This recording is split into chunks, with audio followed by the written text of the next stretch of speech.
जीवन में आधे दुख इस वजह से आते हैं क्योंकि हमने उनसे आशाएं रखी जिनसे हमें नहीं रखनी चाहिए थी। जीवन में समय चाहे जैसा भी हो, परिवार के साथ रहो। सुख हो तो बढ़ जाता है और दुख हो तो बट जाता है।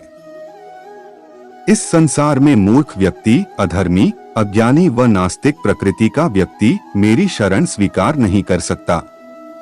ज्ञानी व्यक्ति को कर्म के प्रतिफल की अपेक्षा कर रहे अज्ञानी व्यक्ति के दिमाग को अस्थिर नहीं करना चाहिए। अपने जीवन में कभी भी ना किसी को आनंद में वचन दे, ना क्रोध में उत्तर दे और ना ही दुख में कभी निर्णय ले। किसी और का काम पूर्णता से करने से कहीं अच्छा है कि अपना काम करें, भले ही उसे अपूर्णता से करना पड़े। मैं ही इस सृष्टि की रचना करता हूँ, मैं ही इसका पालन पोषण करता हूँ और मैं ही इस सृष्टि का विनाश करता हूँ। कृष्ण कहते हैं, जब जब संसार में धर्म की हानि होगी, अधर्म की विजय, तब तब मैं इस पृथ्वी पर अवतार लूंगा। अमीर बनने के लिए एक एक क्षण संग्रह करना पड़ता है, किंतु अमर बनने के लिए एक एक कण बांटना पड़ता है। जिंदगी में सब कुछ खत्म होना जैसा कुछ भी नहीं होता। हमेशा एक नई शुरुआत हमारा इंतजार कर रही होती है। हे अर्जुन, मैं भूत, वर्तमान और भविष्य के सभी प्राणियों को जानता हूँ, किंतु वास्तविकता में कोई मुझे नहीं जानता। लोग कहते हैं अपनों के आगे झुक जाना चाहिए, किंतु सच बात तो यह है, जो अपने होते हैं वह कभी झुकने नहीं देते। वह दिन मत दिखाना कान्हा कि हमें खुद पर गुरूर हो जाए, रखना अपने दिल में इस तरह की जीवन सफल हो जाए। वह जो सभी इच्छाएं त्याग देता है, मैं और मेरा की लालसा तथा भावना से मुक्त हो जाता है, उसे शांति प्राप्त होती है। हमेशा छोटी छोटी गलतियों से बचने की कोशिश किया करो, क्योंकि इंसान पहाड़ों से नहीं पत्थरों से ठोकर खाता है। शांति से भी दुखों का अंत हो जाता है और शांत चित्त मनुष्य की बुद्धि शीघ्र ही स्थिर होकर परमात्मा से युक्त हो जाती है। अपनी पीड़ा के लिए संसार को दोष मत दो, अपने मन को समझाओ, तुम्हारे मन का परिवर्तन ही तुम्हारे दुखों का अंत है। श्री कृष्ण कहते हैं, एक बार माफ करके अच्छे बन जाओ, पर दोबारा उसी इंसान पर भरोसा करके बेवकूफ कभी न बनो। इच्छा पूरी नहीं होती तो क्रोध बढ़ता है और इच्छा पूरी होती है तो लोभ बढ़ता है। इसलिए जीवन की हर स्थिति में धैर्य बनाए रखना। अगर तुम अपना कल्याण चाहते हो तो सभी उपदेशों, सभी धर्मों को छोड़कर मेरी शरण में आ जाओ, मैं तुम्हें मुक्ति प्रदान करूंगा। जो हुआ अच्छा हुआ, जो होगा अच्छा होगा।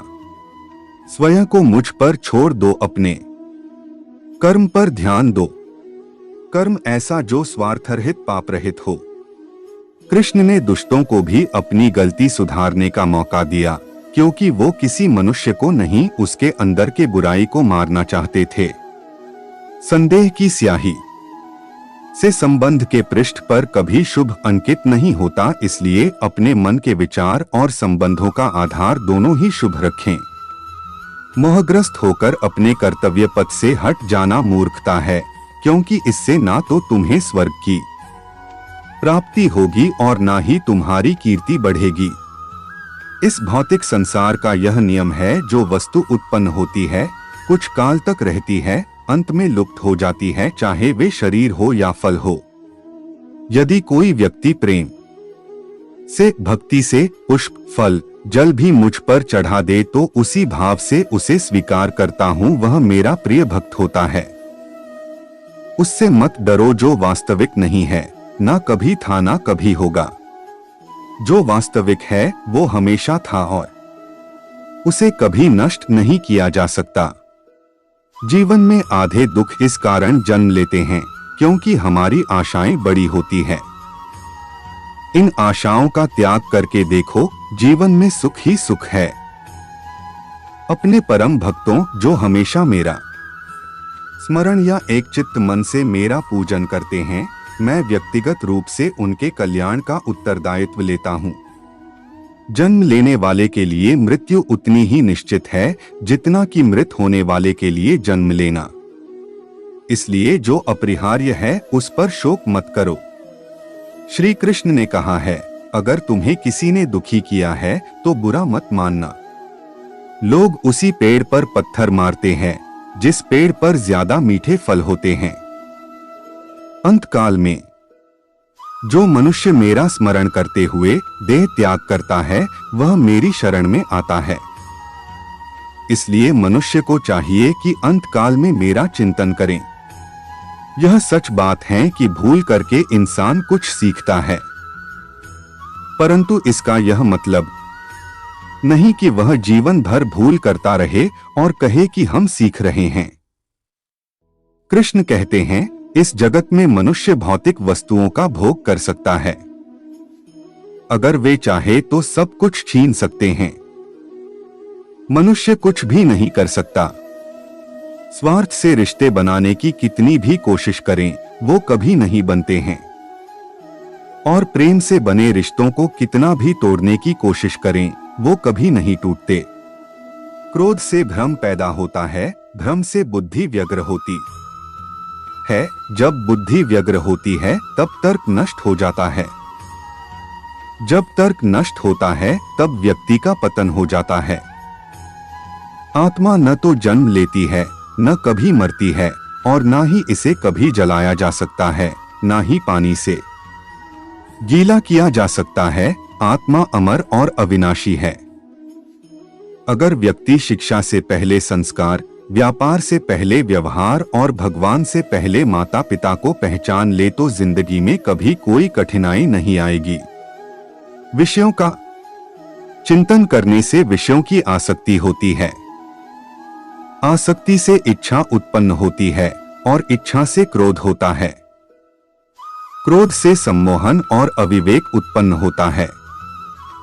कृष्ण कहते हैं, जैसे प्राणी अपने पुराने कपड़ों उतारकर फेंक देता है, नए को धारण करता है, उसी प्रकार यह आत्मा पुराने शरीर से त्याग करके नया शरीर प्राप्त करती है। तुम उसके लिए शोक करते हो जो शोक करने के योग्य नहीं है, और फिर भी ज्ञान की बातें करते हो। बुद्धिमान व्यक्ति ना जीवित और ना ही मृत व्यक्ति के लिए शोक करते हैं। मन की गतिविधियों, होश, श्वास और भावनाओं के माध्यम से भगवान की शक्ति सदा तुम्हारे साथ है और लगातार तुम्हें बस एक साधन की तरह प्रयोग कर सभी कार्य कर रही है। हर किसी के अंदर अपनी ताकत और अपनी कमजोरी होती है।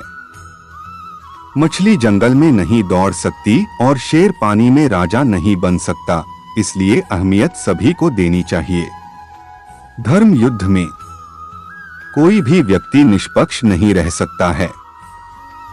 धर्म युद्ध में जो व्यक्ति धर्म के साथ नहीं खड़ा है, इसका मतलब है वह अधर्म का साथ दे रहा है, वह अधर्म के साथ खड़ा है।